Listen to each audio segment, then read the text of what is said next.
नमस्कार मित्रांनो, स्वागत आहे तुमचं पुन्हा एका नवीन अशा रोमॅन्टिक लव्ह स्टोरीमध्ये. तर मग चला सुरुवात करूयात आजच्या या भागाला.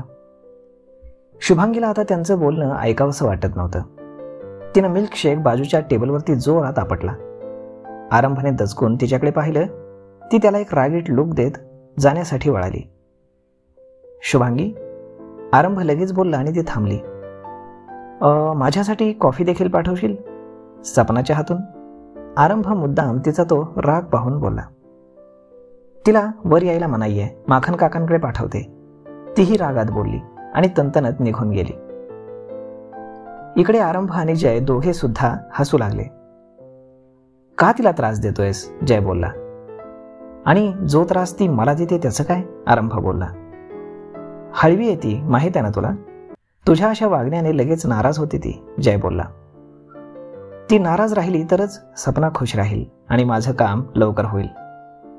एनिवेज, त्या बंटीचा काही पत्ता लागला? अजून तरी नाही. अचानक कुठे गायब झालाय काय माहीत. आरंभ, सपनाने तर त्याला काही केलं नसेल ना? असू शकतं, पण तरीही तो आपल्याला सापडलाच पाहिजे.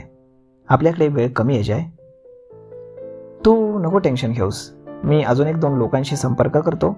कोणाला तरी तो नक्कीच सापडेल. बाकी ऑफिसमध्ये काही प्रॉब्लेम? नो, काही प्रॉब्लेम नाही. सगळं छान सुरू आहे. आपले डिझाईन्स सगळ्यांना हवेत. डील फायनल झाल्यावर लवकरच प्रोडक्शन सुरू होईल. गुड. तू इकडे कधी येतोयस? जय बोलला. परवा सकाळी. त्यानंतर पुन्हा इथे यावं लागेल. सपनाला आपल्या प्लॅनबद्दल भनकसुद्धा लागता कामा नये. डोंट वरी, यावेळी तिचं नाटक जास्त दिवस चालणार नाही. तेवढ्यात हुकूम. पाठीमागून माखनचा आवाज आला. तो आरंभसाठी कॉफी घेऊन आला होता. मी नंतर बोलतो बाहेर. आरंभने फोन ठेवून दिला. परफेक्ट. थँक्यू काका. आरंभ कॉफीचा घोट पीत बोलला. छोटी बहुराणी ने बनाई है, माखन हसत बोलला. अच्छा, मग तुमच्या छोट्या बहुराणीला थँक्यू सांगा, आरंभही हसत बोलला. जी हुकूम. एवढं म्हणून माखन तिथून निघून गेला. इकडे दुपारच्या जेवणाची वेळ होती. सगळे डायनिंग टेबलवर बसून जेवत होते. आरंभ बाहेर गेला होता. भाभी, सगळं ना खूप टेस्टी झालंय, सपना बोलली. मी नाही बनवलं, शुभांगीने जेवण बनवलंय, सिया बोलली. खाना बनाने में शुभांगी का कोई जवाब नहीं, अवंतिका बोली. सिर्फ खाना नहीं दीदी, हमारी शुभांगी तो हर चीज में लाजवाब है, तुलसी बोलली. सगळे तिची तारीफ करत होते ते सपनाला बिलकुल आवडत नव्हतं.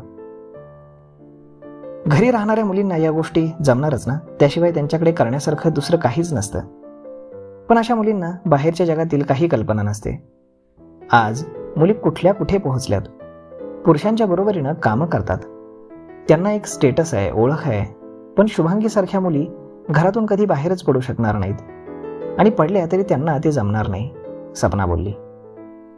गलत, दादीसा एकदम बोलली. तूने शायद शुभांगी को ठीक से नहीं जाना छोरी, दादीसा बोलिया. शुभांगी घर के कामकाज में जितनी तेज है उतनी ही पढ़ाई में भी है, तुलसी बोलली. ॲग्री दादीसा, पण त्याचा काही उपयोग आहे का? एवढा मोठा शो तिनं केला. तिला पुढे जाण्याची फार मोठी संधी मिळाली, पण तरीही सगळं सोडून ती इथे आली आहे, सपना बोलली. मॉडेल होणं तिचं स्वप्न कधीच नव्हतं सपना. ते तर तू आरंभला धोका दिल्यामुळे ती मॉडेल बनायला तयार झाली. एक पत्नी म्हणून त्याची साथ देत तिनं तिचं कर्तव्य पूर्ण केलं, सिया रागात बोलली. और अब प्रोफेसर भी बन गई है, पाठीमागून एका मुलीचा आवाज आला आणि सगळे वळून तिला पाहू लागले. मीनू. शुभांगी आपल्या मैत्रिणीला पाहून खूपच खुश झाली. तिनं पळत जाऊनच तिला मिठी मारली. तू इथे? शुभांगी बोलली. तुला सरप्राईज द्यावं म्हटलं, आणि ही आनंदाची बातमी सुद्धा, मीनू बोलली. रिझल्ट लागला का? हो. तू पास झाली आहेस शुभांगी. तू प्रोफेसर झाली आहेस. तुझं स्वप्न पूर्ण झालंय, मीनू डोळ्यात अगदी पाणी आणून बोलली. सच्ची? शुभांगी अगदी तोंडावर हात ठेवून शॉक होत तिच्याकडे पाहत बोलली. बधाई हो, मीनू पुन्हा तिला मिठी मारत बोलली. तुला कसं माहीत? शुभांगी बोलली. 10 बजे रिजल्ट लगा है, मैंने नेट पे देखा था. तुम पास हो गई हो शुभांगी. अब तुम प्रोफेसर बन गई हो. तुला आता कोणत्याही कॉलेजमध्ये जॉईन होता येईल. मीनू तिला मिठी मारून बोलली.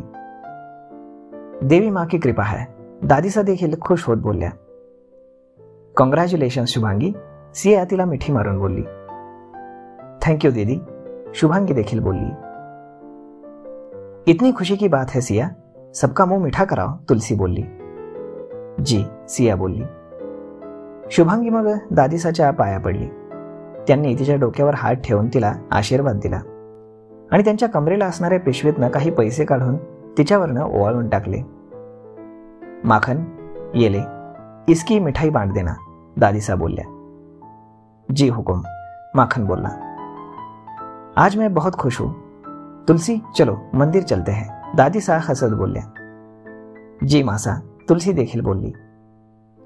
शुभांगीसाठी सगळे खूप खुश होते. तिच्या चेहऱ्यावरती हसू आणि आनंद झळकत होता. पण सपनाला शुभांगीचा हा आनंद पचत नव्हता. शुभांगी, सिया, मीनू बसून बोलत होत्या. कॉंग्रॅच्युलेशन्स शुभांगी, सपना तिच्या जवळ जाऊन बोलली. थँक्यू, शुभांगी हसत बोलली. बरं झालं तू पास झालीस. या हवेलीला सोडून गेल्यानंतर तुझं काय होईल याची चिंता सगळ्यांना लागली होती. आता तू तुझ्या पायावर उभी आहेस, त्यामुळे तुला आता या घराच्या आधाराची गरज नाही. सपना तिला टोमणा मारत बोलली आणि तिथून निघून गेली. मीनू तर गोंधळून तिच्याकडेच पाहत होती.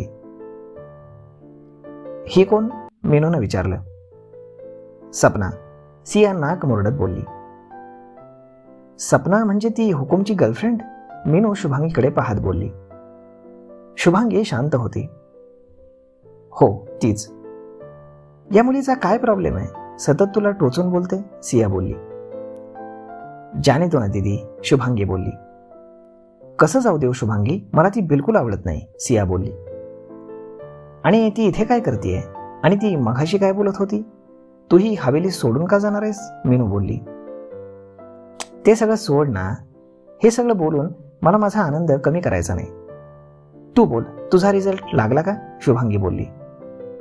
माझा रिझल्ट नाही आला, मीनू बोलली.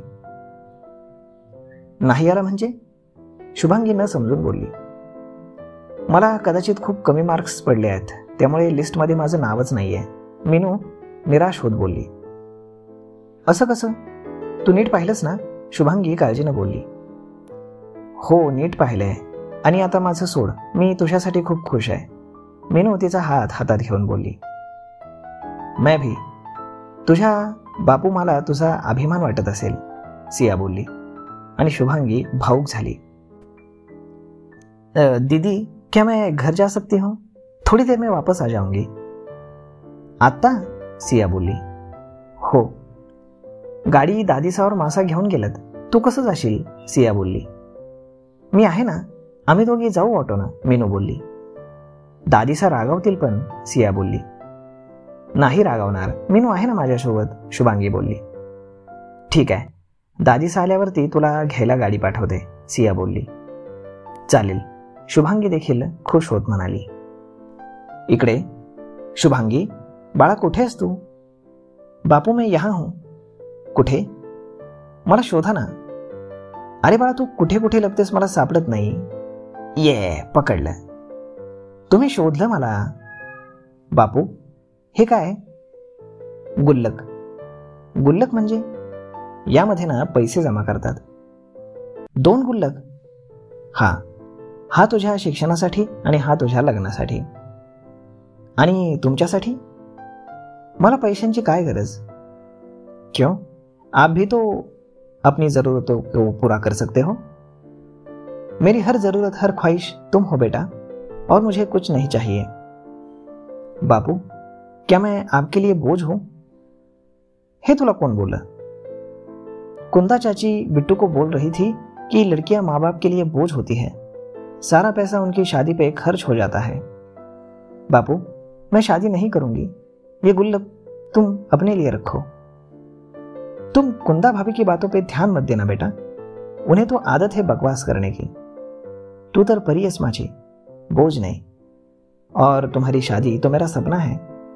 देखना, एक राजकुमार आएगा और तुम्हें अपने साथ उसके महल में ले जाएगा.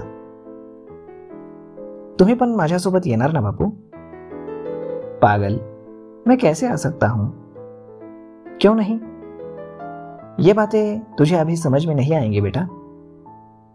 इकडे शुभांगी तिच्या घरी आली होती. तिचं घर, ज्यात तिचं बालपण गेलं होतं, ज्या घरात ती लहानाची मोठी झाली होती ते घर. तिच्या कितीतरी सुख दुःखद आठवणी तिथे होत्या. तिथला प्रत्येक कानाकोपरा तिचा होता. त्या सगळ्या घरात तिचा आणि शिवाचा म्हणजे तिच्या बापूचा आवाज तिला येत होता.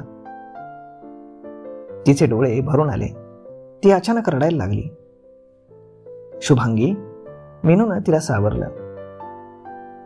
आज बापू के सारे सपने पूरे हो गए मीनू, लेकिन उनकी खुशी मनाने के लिए बापू मेरे साथ नहीं है. ती हमसून हमसून रडत बोलली. शांत हो. चाचाजी जिथे कुठे असतील तुला पाहून, तुझी मेहनत, तुझं यश पाहून खुशच होत असतील. आता असं रडून तू त्यांना दुःखी करू नकोस. मीनू तिचे डोळे पुसत बोलली. मग थोडा वेळ तिथेच थांबून त्यांनी तिच्या बालपणीच्या आठवणींना उजाळा दिला. शुभांगी, ही सपना हवेलीमध्ये काय करते आणि ती तसं का बोलत होती? जाऊ दे ना तो विषय. नाही, तू माझ्यापासून नक्कीच काहीतरी लपवतेस. बेस्ट फ्रेंड आहे ना मी तुझी. तो बता क्या हुआ, मीनू बोलली. त्यावर शुभांगीनं एक दीर्घ श्वास घेतला आणि तिला सगळं काही सांगितलं. इतकं सगळं झालं आणि तू एका शब्दानेही मला काही बोलली नाहीस, मीनू तिला रागावत बोलली. हे सगळं इतकं अचानक झालं की मीच शॉक होते. मीनू, सगळ्यांना वाटतंय की माझा निर्णय चुकीचा आहे. तूच सांग, खरंच माझा निर्णय चुकीचा आहे का? निर्णय चुकीचा की बरोबर यावर आता चर्चा आणि विचार करून काही फायदा नाही. इतके दिवस तू सगळ्यांचा विचार केलास, आता तू तुझा विचार कर, फक्त तुझा. मीनू तिचा हात हातात घेत बोलली. तेच करणार आहे मी. हुकुम आणि सपनाचं लग्न झाल्यावर मी हवेली सोडणार आहे, शुभांगी बोलली. मग मीनूला घरी सोडून शुभांगी माखन काकांसोबत घरी आली. हवेलीच्या बैठकीमध्ये सगळे बसून कपडे पाहत होते. शुभांगी, तू आलीस? ये इथे पटकन. यात माझी हेल्प कर ना, सपना तिच्या समोर पडलेल्या कपड्यांचा ढीग पाहत बोलली. शुभांगी गोंधळून सगळ्यांना पाहत होती. मी जस्ट काल आरंभला बोलले की मला शॉपिंगला घेऊन चल, तर त्यानं यांनाच घरी पाठवलं, मला दगदग नको म्हणून. How caring he is, Sapna बोलली आणि शुभांगी हसली.